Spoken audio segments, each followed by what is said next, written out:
E quando nós falamos sobre essa questão de propósito, eu acredito que é uma das coisas que nos permite viver o sobrenatural. Nos meus primeiros anos como pastor, morava ainda em Guarapuava, aqui mesmo no interior. E eu me lembro de um dia que eu estava conversando com um irmão e era simplesmente curiosidade. Eu falei, cara, você é um engenheiro agrônomo, trabalha com plantio, como que funciona a gestão de produtividade? E ele começou a me mostrar o tipo de programa que ele tinha, o que não, o que controlava, o que não, desde em cada área do plantio, eles controlam a quantidade de chuva, o tipo de insumo que se coloca, se a terra tem necessidade de alguma reposição, como calcário, e ele está lá me explicando. Ele falou, com isso, a gente vai conseguindo mapear pelos resultados o que faltou, o que ajudou, e nós vamos mudando. Ele falou assim, e ano após ano a gente consegue ir subindo produtividade. Eu lembro que naquela hora me deu um impulso do Espírito Santo. Eu falei, você tem alguma meta? Ele falou, tenho. Ele falou, minha meta é tanto, eu não me lembro agora se era por alqueire ou por hectare, mas esse nível de produtividade. Eu falei, você alguma vez já chegou lá? Ele falou, ainda não, nem nas melhores áreas, mas todos os anos nós estamos crescendo. E é possível que daqui a alguns bons anos a gente consiga bater essa meta. Na hora que ele falou isso, o Espírito Santo falou comigo, pergunta para ele qual é a pior área de todas. Eu falei para ele, qual é no seu mapeamento a pior área? Ele falou, essa aqui. Eu falei, por quê? Ele falou, meu amigo, todos os técnicos têm dificuldade de chegar a uma conclusão, um consenso, porque tecnicamente ela é uma área mais perto d'água, que deveria ter um solo melhor. Outros dizem que pela baixada pode ter o efeito de erosão. E ele começou a dar N explicações, ele falou, enfim, essa aqui é a pior área. Eu falei para ele, quanto tempo nós estamos daqui lá? Ele falou, pastor, pelo menos uns 40 minutos. Ele falou, você tem tempo? Eu falei para ele, você tem tempo? Ele falou, falei para ir lá e voltar. Ele falou, por quê? Eu falei, eu quero orar naquela área. Ele falou, bora. Eu acho que ele já percebeu alguma coisa fora do comum. A gente nunca tinha tido uma conversa como essa. E quando nós estávamos chegando, eu falei, antes de eu orar, deixa eu te dizer qual é o acordo. Porque se você não aceitar o acordo, eu não oro. Aí ele falou, ok, qual é o acordo? Eu falei, sabe aquela meta que você nunca alcançou no resto da produtividade? Ele falou, sei. Eu falei, eu vou orar para que essa pior área passe a meta. Então, não tem como você não ver que vai ser Deus. Porque aquilo que você não conseguiu na boa, vai acontecer na ruim. Agora, o que passar do seu alvo é de Deus.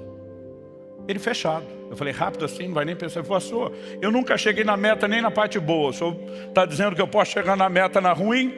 Quem está no lucro sou eu. Eu falei, não pense assim que isso vai te atrapalhar. É você e o sócio. É lucro para os dois lados. Ele falou, fechado. Eu ajoelhei naquela terra. Eu fiz uma oração. E naquela colheita, aquela área estourou aquele recorde que nunca tinha alcançado em lugar nenhum. Alguém falou para mim, pastor, porque não orou na fazenda inteira. A direção de Deus era aquilo, eu creio que era muito mais uma lição.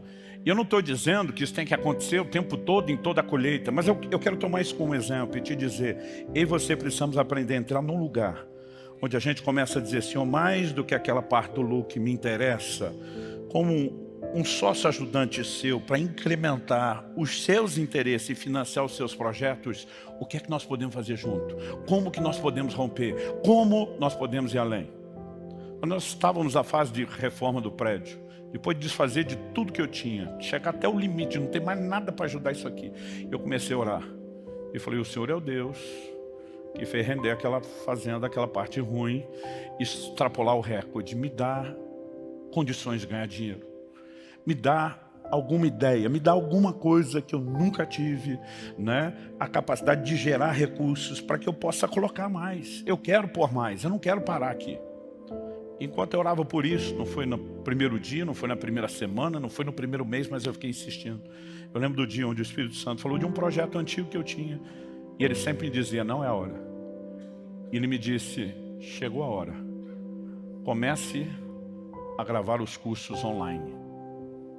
Ele diz, diferente dos livros, eu estou te dando isso. Esse dinheiro é seu, você faz o que você quiser. Eu falei, é tudo que eu preciso. Que o Senhor me dê uma fonte de renda e que o Senhor me dê condições. Esses cursos que nós começamos a disponibilizar em 2017, nesse momento, eu não sei dizer quantos alunos já passaram. O último dado que eu tinha, nós estávamos já com 100 e tantos mil alunos na nossa base, gerando recursos. E a grande maioria disso veio, o que não veio para cá, a minoria tem financiado outros projetos e muitas outras igrejas e interesses do reino. Eu e você podemos viver formas que nós nunca imaginamos, debaixo de uma direção ou de uma intervenção de Deus, de gerar recursos que vão além das nossas necessidades, para que a gente possa transbordar. Que a gente possa ter um coração inclinado ao necessitado, assim como, em primeiro lugar, né, proclamando o Evangelho, mas quando nós vamos criando o alinhamento da vontade e do propósito. Em terceiro e último lugar, para terminar, eu quero te dizer, nós podemos experimentar o sobrenatural.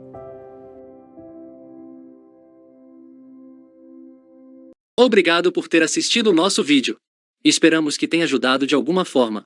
Continue assistindo os nossos vídeos, se inscrevam no nosso canal, ativem o sininho e compartilhem os nossos vídeos. Não perca, sempre nas descrições dos nossos vídeos, tem dicas importantes para quem quer ficar ainda mais motivados para prosperar. Muito obrigado.